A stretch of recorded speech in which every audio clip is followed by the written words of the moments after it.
자, 여러분, 또 올랐습니다. 앞으로 내달부터 지역 건강보험료가 9% 넘게 또 인상된다라고 합니다.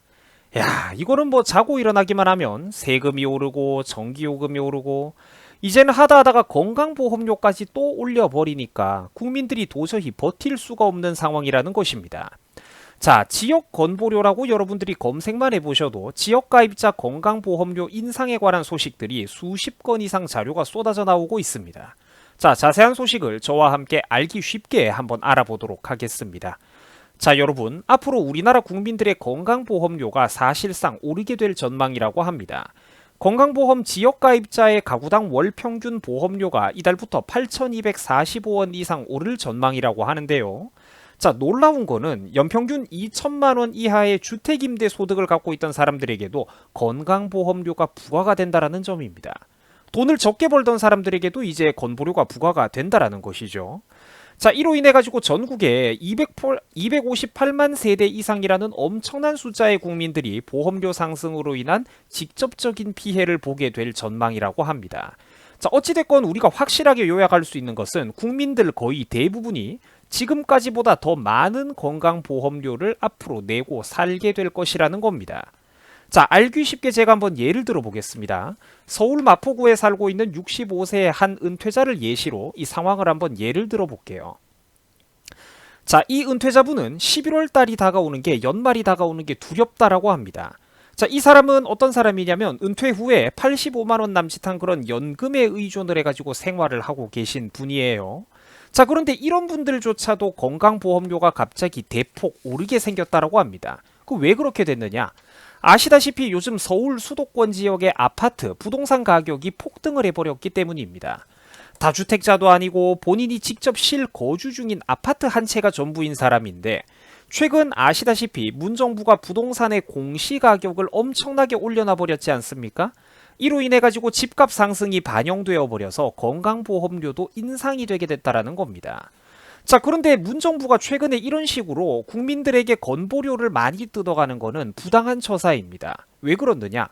집값은 국민들이 올린 게 아니지 않습니까? 시대가 흐르고 물가가 오르면은 이런 건보료 기준치도 뭔가 새로운 시대에 맞게 완화되고 조정이 돼야 되는데 뜯어가는 거는 똑같이 뜯어가고 있다. 더 많이 뜯어가고 있다라는 것입니다. 이 탐욕스러운 문정부의 정치인들이 이런 거를 신경 쓸 겨를이 없다라는 것이죠. 신경 쓸 리가 없다라는 겁니다. 이제 선거도 다 끝났겠다. 사실 무슨 짓을 해도 지지율이 콘크리트로 어느 정도는 나와주겠다. 얘네들이 더 이상 겁이 나고 신경 쓰일 게 없다라는 거죠.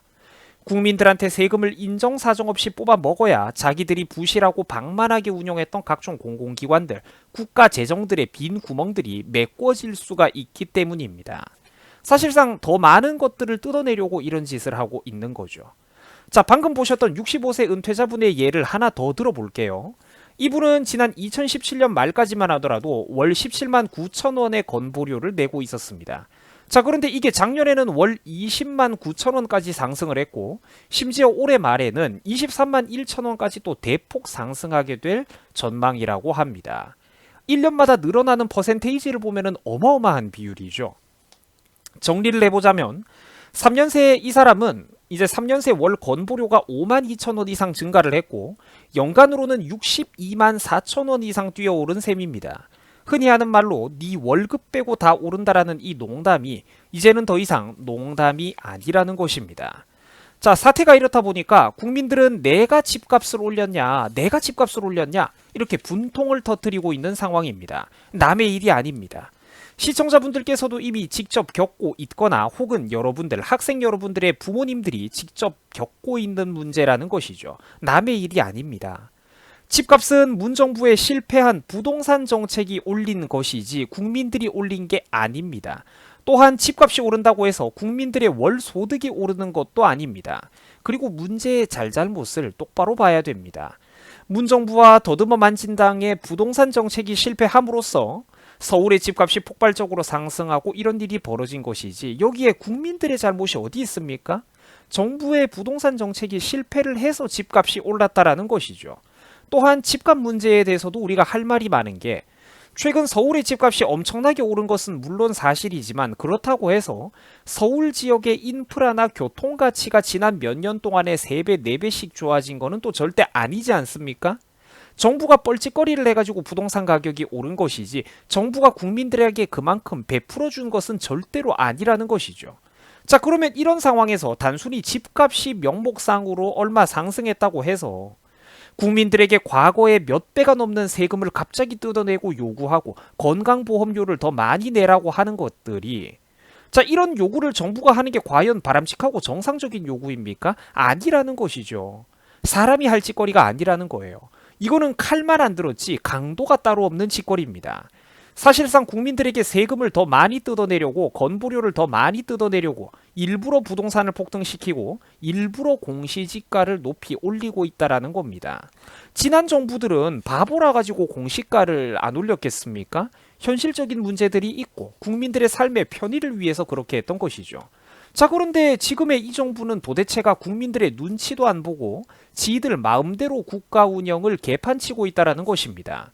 자, 물론 그런데 이럼에도 불구하고 지지하고 있는 개, 돼지들이 워낙에 많다 보니까 이 정부 인간들이 긴장이 풀리고 있는 것도 가슴 아픈 사실이죠. 자, 아무튼 지역 건보료가 해마다 오르더니 이번에도 또 오르게 됨으로써 국민들은 삶의 질에 막대한 피해를 입게 될 전망입니다. 특히 은퇴자, 자영업자 등 지역 가입자들의 대다수는 큰 손해를 보게 될 것입니다. 여러분, 이제 그만 지지하셔야 됩니다. 이런 저급한 정부 이제는 그만 지지하셔야 됩니다. 현실에 눈을 떠야 됩니다. 문정부가 하고 있는 짓거리를 보세요. 집값을 자기들이 급등시켜놓고 이제 와가지고 집값이 올랐으니까 국민들한테 세금을 더 많이 내어놓으라고 으름장을 놓고 있습니다. 그것도 모자라가지고 이제는 건강보험료 폭탄까지 국민들에게 투하하려고 작정을 하고 있죠. 국민들은 경제위기로 코로나로 인해서 안 그래도 너무나도 힘이 드는 상황입니다. 그런데 지금 이 정부의 정치인들은 자신들의 정책 실패 부작용을 사실상 국민들에게 떠넘기고 있다, 책임 전가하고 있다라는 것입니다. 해마다 국민들의 부담만 늘어나게 하는 이런 정치가 어떻게 올바른 정치겠습니까? 국민들의 부담을 늘리는 정치가 어떻게 올바른 정치입니까?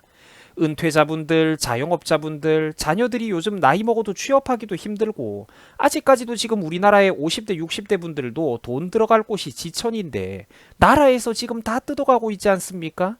제발 우리 국민들이 이제는 더 이상 양분되지 말고 하나로 똘똘 뭉쳐가지고 정신을 좀 차려 봐야 된다라는 겁니다. 계속 비슷한 내용을 제가 설명을 드리고 있는데 그만큼 중요하기 때문입니다. 지역가입자의 건보료가 오른 이유는 부동산 정책의 실패로 인해서 집값이 급등을 하고 문정부에서도 공시가격의 시세 반영률을 엄청나게 높여놨기 때문입니다. 그래서 오르고 있는 거예요. 자, 전국 공동주택의 공시가격 상승률은 2017년에 4.4%, 2018년에 5%, 2019년에 5.3%, 올해에는 심지어 6% 넘게 올랐습니다. 폭등을 했죠. 매년 급격하게 커지고 있습니다. 이미 지난 몇 년 동안 우리나라의 공시가가 엄청나게 높아졌습니다. 지들이 공시가격을 올려놓고 이런 식으로 정책 실패의 책임에 요금 청구서는 국민들에게 내밀고 있다는 겁니다. 실패는 자기들이 해놓고 그 리스크 요금 청구서는 국민들에게 내밀고 있다는 거예요. 오리발도 이렇게 뻔뻔한 오리발이 없습니다. 지역가입자 건보료를 이렇게 무작정 생각 없이 올리게 되면 내수경제가 또 얼어붙게 될 거예요. 왜냐? 소득이 미미한 은퇴자들에게는 이게 직격탄이기 때문입니다. 건보료가 오르면 나이 많은 분들은 삶의 질이 팍 떨어져요. 아까도 말씀드렸다시피 집값이 오른다고 해서 국민들의 월소득도 같이 늘어나는 것은 절대로 아닙니다.